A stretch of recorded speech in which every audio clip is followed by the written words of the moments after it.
सभी साथियों को मेरा नमस्कार। साथियों, इस वीडियो में हम ये देखेंगे यूडाइस प्लस के प्रोफाइल एंड फैसिलिटी मॉड्यूल में आप डीसीएफ किस तरीके से भरेंगे। आज इस पूरी प्रक्रिया को इस वीडियो में देखेंगे।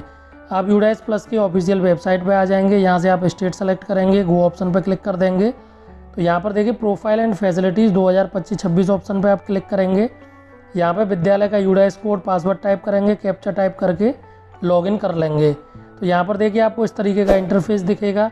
यहाँ पे प्रोफाइल एंड फैसिलिटी ऑप्शन पे आपको क्लिक करना है। तो यहाँ से आपको सभी डीसीएफ दिखने लगेंगे। यहाँ पर देखिए इस तरीके से डैशबोर्ड दिखेगा, एकेडमिक ईयर 2025-26। और यहाँ से आप लैंग्वेज चेंज कर सकते हैं। हमने हिंदी में कर लिया है, हम हिंदी में काम करेंगे।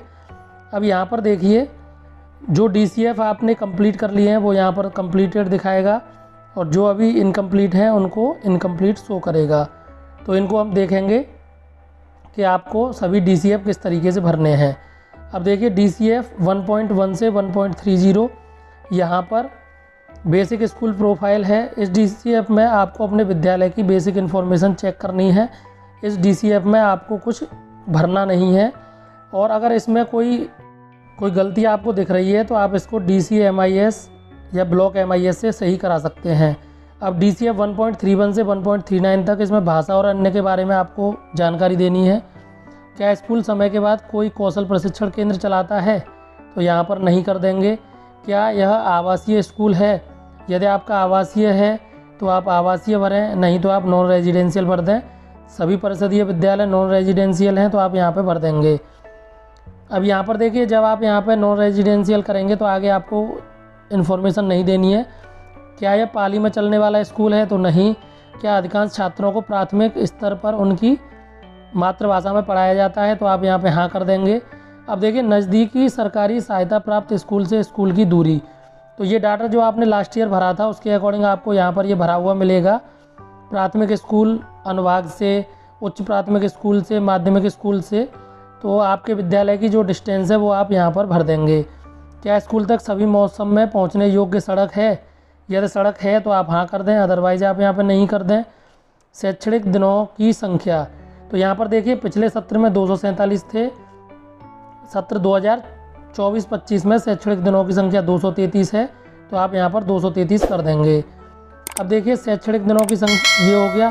क्या स्कूल में सतत और व्यापक मूल्यांकन, तो किया जा रहा है, आप जमा करें और आगे बढ़ने पर क्लिक कर देंगे। अब देखिए अगले डीसीएफ में आंगनबाड़ी, SMC, SMDC और अन्य की जानकारी मांगी गई है।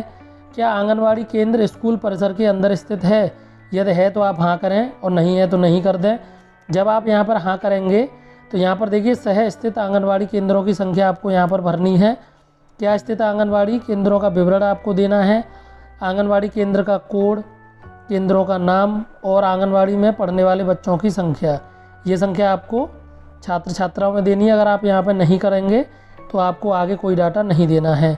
क्या बाल्य वाटिका सह स्थित स्कूल में प्रारंभ की जा रही है, अगर प्रारंभ की जा रही है तो आप हाँ करें, नहीं तो नहीं कर दें। क्या कोई स्कूल से बाहर वाले बच्चे स्कूल में नामांकित हैं, यहाँ पे आउट ऑफ स्कूल बच्चों की पूछा गया, अगर आपके यहाँ पर हैं तो आप हाँ करें, अदरवाइज़ आप यहाँ पर नहीं कर दें।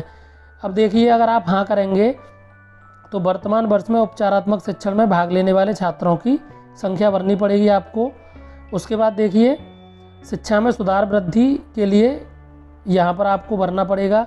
अब ये देखिए आगे आपको निरीक्षणों का, स्कूल के दौरों का विवरण देना है। शैक्षिक निरीक्षणों की संख्या 5, CRC समन्वयक द्वारा दौरों की संख्या, खंड स्तरीय अधिकारी द्वारा दौरों की संख्या, जिला स्तर अधिकारियों द्वारा दौरों की संख्या। तो ये डाटा पिछले सत्र के अनुसार यहाँ पर भरा हुआ आ रहा है। अगर आप इसमें कुछ चेंज करना चाहें तो यहाँ पर कर सकते हैं। पिछले शैक्षणिक वर्ष में आयोजित SMC बैठकों की संख्या 14। क्या SMC SMDC ने स्कूल विकास योजना तैयार की है, तो सभी स्कूलों की विकास योजना तैयार है। तो हमारे यहाँ 2023 में तैयार की गई थी तो हमने 2023 कर दिया। क्या स्कूल निर्माण समिति का गठन किया गया है, तो नहीं किया गया। स्कूल ने अपनी अकादमिक समिति का गठन किया है, तो नहीं किया गया। क्या स्कूल ने अपने अभिभावक अध्यापक संस्था का गठन किया है, तो PTA का गठन सभी स्कूल में है, तो हमने हाँ कर दिया। यदि हाँ तो पिछले शैक्षणिक वर्ष के दौरान आयोजित PTM की संख्या, तो यहाँ पर देखिए 12 PTM हुई हैं। क्या स्कूल सार्वजनिक वित्तीय प्रबंधन प्रणाली, तो यहाँ पर देखिए PFMS के बारे में जानकारी पूछी गई है, तो हाँ। क्या स्कूल में बहु कक्षा कक्ष हैं? बहु कक्षा कक्ष का मतलब ये है कि यदि आपकी एक कक्ष में एक से ज़्यादा क्लास आप पढ़ा रहे हैं तो वो विवरण आपको देना है। तो हमारे यहाँ देखो 1 2 3 को एक साथ बिठाया जाता है, 4 5 को एक साथ बिठाया जाता है, तो वो हमने यहाँ पर डाटा दे दिया। क्या स्कूल किसी स्कूल परिसर का भाग है? यदि किसी स्कूल परिसर का भाग है तो आप हाँ कर दें, अदरवाइज़ यहाँ पर नहीं कर दें। क्या स्कूल परिसर के लिए एक हब स्कूल है? तो यहाँ पर हब स्कूल से मतलब है कि एक ही कैंपस में एक से ज़्यादा स्कूल हो, तो जो कंपोजिट स्कूल हैं वो हब स्कूल की तरह से यहाँ पर काम करेंगे। क्या स्कूल ने एक भारत श्रेष्ठ भारत के तहत कोई कार्य किया है? तो यहाँ पर आप नहीं कर देंगे। क्या स्कूल को फिट इंडिया स्कूल के रूप में प्रमाणित किया गया है? यदि आपके स्कूल को प्रमाणित किया है तो हाँ करें, अदरवाइज नहीं कर दें। क्या स्कूल सहकर्मी स्वयं शिक्षक मूल्यांकन के आधार पर प्रत्येक विद्यार्थी के लिए समग्र रिपोर्ट कार्ड प्रदान करता है? तो हाँ करता है। अब आप यहाँ पर देखेंगे कि जो सत्र 2024-25 में आपने जो डाटा भरा था वो डाटा आपको भरा हुआ मिलेगा। यहाँ पर देखिए कुल दिन 247 दिख रहे हैं, लेकिन सत्र 2024-25 में जो दिनों की संख्या है वो 233 है, तो हमने यहाँ पर 233 कर दिया। प्रति सप्ताह दिन 5 आ रहे हैं और प्रति माह दिन 19 आ रहे हैं। यदि आपको यहाँ पर निकालने में कोई दिक्कत आ रही है तो आप कमेंट करके बता दें, मैं आपको प्रोसीजर बता दूंगा कि किस तरीके से आपको निकालने हैं। आप जमा करें और अगला ऑप्शन पर क्लिक कर देंगे। अब देखिए इस वाले DCF में यहाँ पर आपको निःशुल्क पाठ्य पुस्तक, शिक्षण अधिगम सामग्री और TLM खेल सामग्री के बारे में पूछा जाएगा, तो वो डाटा आपको यहाँ पर देना है। क्या निःशुल्क पाठ्य पुस्तकों का एक सेट प्राप्त हुआ है? तो आप अगर प्राप्त हुआ है तो आप हाँ कर दें, अदरवाइज नहीं कर दें। अब कौन से महीने में प्राप्त हुआ है आपको? अगर अप्रैल में प्राप्त हुआ है तो आप अप्रैल सेलेक्ट कर लें, मई में प्राप्त हुआ है तो आप यहाँ पर मई सेलेक्ट कर लें। तो मई में प्राप्त हुआ है तो हमने मई सेलेक्ट कर लिया। क्या प्रत्येक ग्रेड के लिए TLM उपलब्ध है? हाँ उपलब्ध है। तो यहाँ पर देखिए पिछले सत्र में आपने जो डाटा भरा था उसी के अकॉर्डिंग आपको भरा हुआ मिलेगा। जो आपको चेंज करना है वो आप यहाँ पर चेंज कर सकते हैं। क्या प्रत्येक ग्रेड के लिए खेल सामग्री, खेल और खेल उपकरण उपलब्ध हैं? तो हाँ उपलब्ध हैं। क्या स्कूल ने छात्रों को निःशुल्क यूनिफॉर्म प्रदान की है? तो हाँ प्रदान की है। अब यहाँ पर देखिए कौन से महीने में प्रदान की है, तो जिस महीने में DBT का पैसा ट्रांसफ़र हुआ है वो महीना आप यहाँ पर सेलेक्ट कर लेंगे। अब देखिए शिक्षण अधिगम सामग्री के बारे में यहाँ पर बताना है। कुल सृजित सीखने के परिणाम आधारित मूल्यांकन मदों की संख्या। तो यहाँ पर देखिए यहाँ पर क्लास वाइज आपको हाँ या नहीं में जवाब देना है। क्या स्कूल सक्रिय रूप से शैक्षिक संवर्धन गतिविधियाँ जैसे परियोजना, समूह कार्य, पोर्टफोलियो, तो इन पर सभी क्लासेस में कार्य हो रहा है? तो हमने सभी के लिए यहाँ पर आपको बाय डिफ़ॉल्ट हाँ मिलेगा। साइबर सुरक्षा पर उन्मुखीकरण प्राप्त करने वाले छात्रों की संख्या, तो ऐसा कोई प्रशिक्षण प्राप्त नहीं किया है, तो हमने यहाँ पर सभी जगह पे 0 कर दिया। आप जमा करें और अगला ऑप्शन पे क्लिक कर देंगे। अब देखिए इसमें स्कूल सुरक्षा के बारे में आपसे पूछा गया है। क्या स्कूल आपदा प्रबंधन योजना विकसित की गई है? तो नहीं की गई है। यहाँ पर आप देखेंगे बाय डिफ़ॉल्ट सभी में नहीं है। क्या संरचनात्मक सुरक्षा ऑडिट आयोजित किया गया है? तो नहीं किया गया। क्या गैर संरचनात्मक सुरक्षा ऑडिट आयोजित किया गया है? नहीं। क्या स्कूल में CCTV कैमरा उपलब्ध है? यदि आपके यहाँ उपलब्ध हो तो आप हाँ कर दें, अदरवाइज नहीं कर दें। अग्निशमक यंत्र स्थापित हैं? तो सभी स्कूल में स्थापित हैं, आप हाँ कर देंगे। क्या स्कूल में स्कूल की सुरक्षा के लिए कोई नोडल शिक्षक अगर आपने बना रखे हैं तो आप हाँ कर दें। क्या छात्र और शिक्षक स्कूल सुरक्षा और आपदा की तैयारी के लिए नियमित प्रशिक्षण लेते हैं? तो ऐसा कोई प्रशिक्षण नहीं मिलता। क्या आपदा प्रबंधन को पाठ्यक्रम के भाग के रूप में पढ़ाया जा रहा है? तो नहीं पढ़ाया जा रहा। क्या स्कूल ने प्रदर्शन बोर्ड पर सुरक्षा दिशा निर्देश प्रदर्शित किए हैं? तो यहाँ पर आपको हाँ करना है। क्या स्कूल ने किसी शिक्षक को प्रथम स्तरीय परामर्शदाता के रूप में नियुक्त किया है? अगर नियुक्त किया है तो आप हाँ कर दें, अदरवाइज आप यहाँ पर नहीं कर दें। क्या सभी हितधारकों को शामिल करके बाल सुरक्षा सुनिश्चित करने के लिए स्कूलों की सुरक्षा और सुरक्षा के अंकेक्षण की आवृत्ति? तो यहाँ पर देखिए जितने भी आपने मीटिंग करी हैं वो आप यहाँ पर जितने भी बार की हैं वो आप यहाँ पर सेलेक्ट कर लेंगे। क्या स्कूल अपने सभी शिक्षकों की तस्वीरें प्रदर्शित कर रहा है? तो हाँ सभी के मेरा शिक्षक बोर्ड लगे हुए हैं। क्या स्कूल ने विद्या प्रवेश मॉड्यूल को अपनाया है? तो हाँ अपनाया है। छात्रों की उपस्थिति कैप्चर की गई, तो किस तरीके से आपके यहाँ अटेंडेंस ली जा रही है बच्चों की? तो आप सभी जगह भी उपस्थिति लेखा से ली जा रही है। अगर आपके यहाँ इलेक्ट्रॉनिक रूप से ली जा रही है तो आप इलेक्ट्रॉनिक सेलेक्ट कर लें। शिक्षकों की उपस्थिति पकड़ी गई, तो यहाँ नहीं जो टीचर्स की अटेंडेंस है वो भी उपस्थिति लेखा में ली जा रही है। देखिए, यदि आपके यहाँ युवा क्लब का गठन किया है तो आप हाँ करें, अदरवाइज पर्यावरण क्लब का गठन सभी स्कूल्स में किया गया है, इको क्लब का, तो आप यहाँ पे हाँ करेंगे, जमा करें और अगला ऑप्शन पे आप क्लिक कर देंगे। अब देखिए, इस वाले डैशबोर्ड में जो विद्यालय को ग्रांट प्राप्त हुई है और जो खर्च हुआ है उसका डाटा आपको यहाँ पर देना है। तो देखिए, पिछले सत्र के अनुसार यहाँ पर डाटा भरा हुआ मिलेगा। समग्र स्कूल अनुदान 25,000 की ग्रांट आई है हमारे यहाँ। खेल और शारीरिक शिक्षा के लिए 5,000 रुपये आए हैं। मीडिया और सामुदायिक संगठन के लिए यहाँ पर देखिए, इसमें आपको माता उन्मुखीकरण, पीटीएम आदि के लिए जो ग्रांट प्राप्त हुई है वो ग्रांट आपको भरनी है। एसएमसी मीटिंग के लिए जो ग्रांट प्राप्त हुई है वो आप भरेंगे। स्कूल द्वारा प्राप्त वित्तीय सहायता, ये अगर इसके अलावा और कोई सहायता प्राप्त हुई है तो वो आप यहाँ पर भरेंगे। तो ऐसी कोई सहायता नहीं मिलती तो हमने यहाँ पर नहीं कर दिया है। अब देखिए, आईसीटी आइटम पर इन्वेंट्री रजिस्टर, तो जिनके यहाँ आईसीटी लैब होगी वो हाँ करें, अदरवाइज नहीं कर दें। खेल उपकरण पर इन्वेंट्री रजिस्टर तो सभी स्कूल ने तैयार किया है तो आप यहाँ पर हाँ कर दें। पुस्तकालय पर पुस्तक इन्वेंट्री रजिस्टर तो सभी विद्यालयों में है तो आप हाँ कर दें। अब यहाँ पर देखिए, व्यय की जानकारी आपको भरनी है। तो यहाँ पर देखिए, मेंटेनेंस में कितना खर्च किया वो आप भरेंगे। शिक्षकों पर कितना खर्च किया, तो इसमें टीएलएम वगैरह आपके स्कूल्स में जो खरीदे गए हैं वो डाटा आप यहाँ पर भर देंगे। इसके बाद देखिए, यदि आपने निर्माण कार्य में कुछ पैसा खर्च किया है तो वो भरेंगे, अदरवाइज आप यहाँ पर सेव एंड नेक्स्ट कर देंगे। अब देखिए, इस डीसीएफ में भौतिक स्थिति के बारे में पूछा गया है। वर्तमान स्कूल भवन की स्थिति, यदि सभी स्कूल गवर्नमेंट ओन्ड हैं तो आप यहाँ पर गवर्नमेंट ओन्ड सेलेक्ट कर लेंगे। अब देखिए, हमारा जो स्कूल है वो किसी दूसरी सरकारी बिल्डिंग में चल रहा है तो हमने यहाँ पर school running in other department building select कर लिया है क्योंकि हमारे स्कूल की बिल्डिंग ध्वस्त हो गई है। अब यहाँ पर देखिए, जब आप school running in other department building select करेंगे तो सभी जगह आपको 0 भरना है। यदि आपके स्कूल में पक्का ब्लॉक है तो आप उसकी संख्या भरेंगे, कितने कमरे हैं, कच्चा भवन, 1 मंजिल भवन, 2 मंजिला भवन, 3 मंजिला भवन, जीर्ण शीर्ण भवन, निर्माणाधीन भवन, तो ये सारा डाटा आपको यहाँ पर भरना है। अब यहाँ पर देखिए, पक्का ब्लॉक कितने हैं। अब देखिए, प्रत्येक श्रेणी के लिए कक्षाओं की संख्या का उल्लेख करें। प्राथमिक के लिए कितनी है, उच्च प्राथमिक के लिए कितनी है, पक्के ब्लॉक कितने अच्छी स्थिति में, मामूली मरम्मत की आवश्यकता, अधिक मरम्मत की आवश्यकता, तो ये आप यहाँ पर डाटा भरेंगे। तो हमारे यहाँ तो बिल्डिंग है नहीं तो मैंने यहाँ पर सभी जगह 0 कर दिया है। तंबू यदि है तो तंबू अच्छी स्थिति में है, तो आप इस तरीके से। अब यहाँ पर देखिए, बाउंड्री वॉल के बारे में आपको बताना है। पक्का है, पक्का but broken, barbed wire fencing, hedges, ये आपको यहाँ पर अंडर कंस्ट्रक्शन है तो वो आप सेलेक्ट करेंगे। तो हमारे यहाँ तो बाउंड्री वॉल है नहीं तो हमने नो बाउंड्री वॉल कर दिया। क्या इसका कनेक्शन उपलब्ध है, तो हाँ उपलब्ध है। पंखे वाली कक्षाओं की संख्या, तो जिन क्लासेज में पंखे लगे हुए हैं वो संख्या आप यहाँ पर भरेंगे। एसी युक्त कक्षाओं की संख्या, हीटर ब्लोअर वाली कक्षाओं की संख्या, तो आप यहाँ पर डाटा भरेंगे। क्या स्कूल में सोलर पैनल उपलब्ध है, यदि आपके यहाँ उपलब्ध है तो आप हाँ करें, अदरवाइज आप यहाँ नहीं कर दें। कुल अन्य कमरों की संख्या, कक्षाओं को छोड़कर, क्लासेज को छोड़ के जितने भी रूम है वो आप भरेंगे।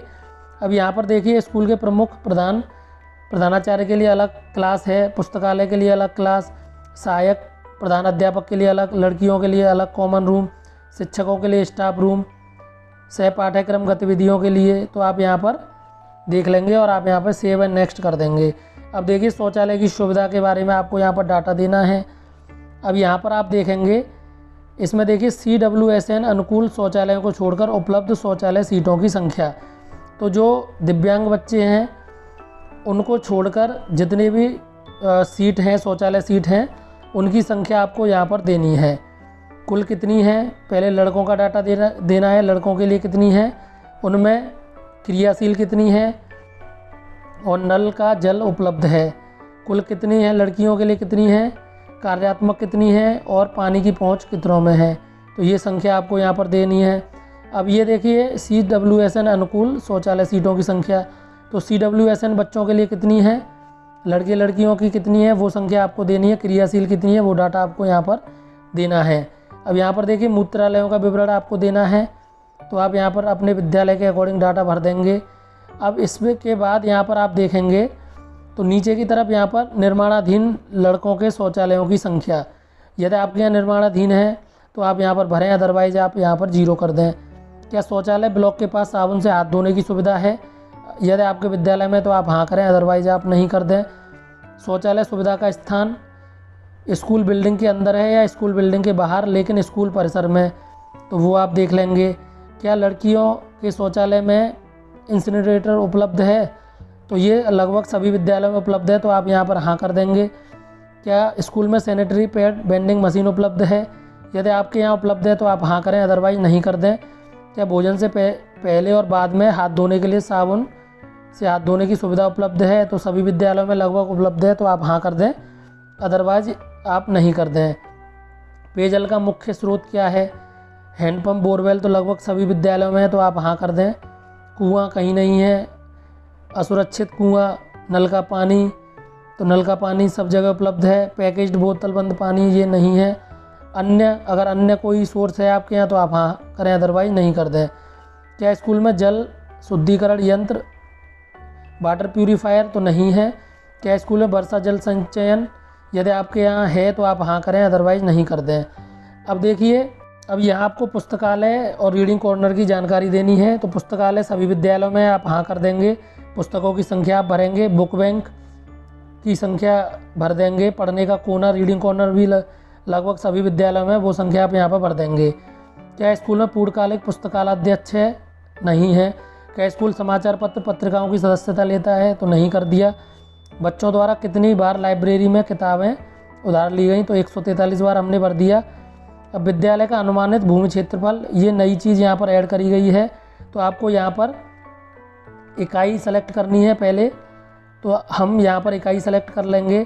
क्या स्कूल सुविधाओं के विस्तार के लिए भूमि उपलब्ध है, तो यहाँ पर देखिए 2 चीज़ें पूछी गई हैं। भूमि विस्तार, विद्यालय का विस्तार किस तरीके से हो सकता है। अगर लैंड अवेलेबल है तो आप हॉरिजॉन्टल भरें, और अगर ऊपर बिल्डिंग बननी है तो आप उसको वर्टिकल कर दें।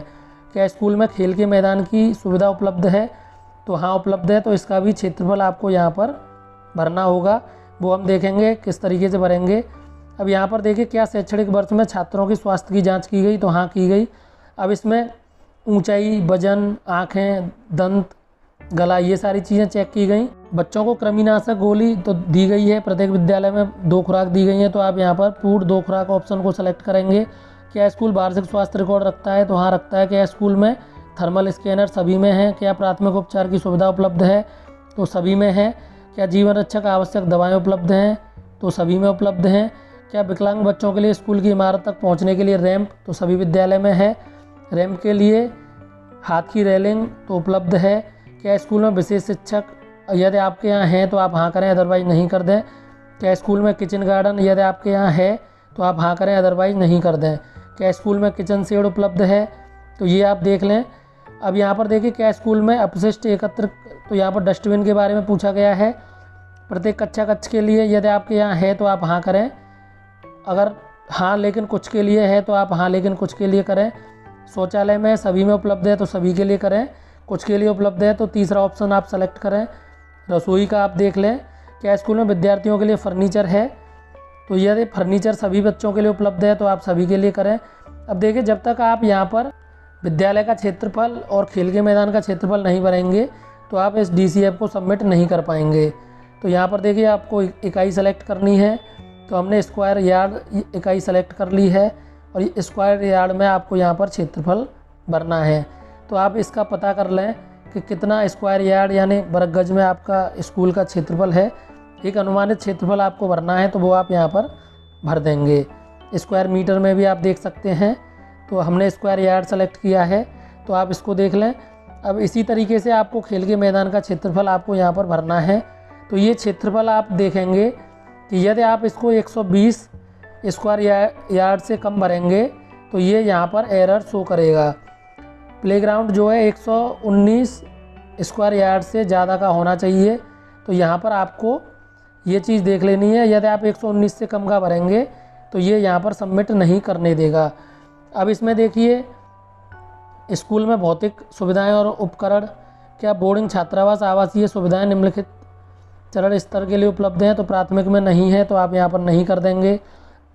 यहाँ पर देखिए, क्या स्कूल में निम्नलिखित उपकरण ऑडियो विजुअल सार्वजनिक प्रणाली, तो ये उपलब्ध है, यदि आपके यहाँ तो आप हाँ करें, अदरवाइज नहीं कर दें। बायोमेट्रिक उपकरण, तो ये उपलब्ध नहीं है। अब देखिए, कंप्यूटर के बारे में डेस्कटॉप PC यदि आपके यहाँ उपलब्ध है तो आप उसकी संख्या भरेंगे, यदि नहीं है तो आप 0 0 कर देंगे। लैपटॉप नोटबुक उपलब्ध हैं। टैबलेट, तो यहाँ पर देखिए प्रत्येक विद्यालय में 2-2 टैबलेट मिले हैं। यदि आपके यहाँ 1 मिला है तो आप 1 भरें, 2 मिले हैं तो 2 भरें।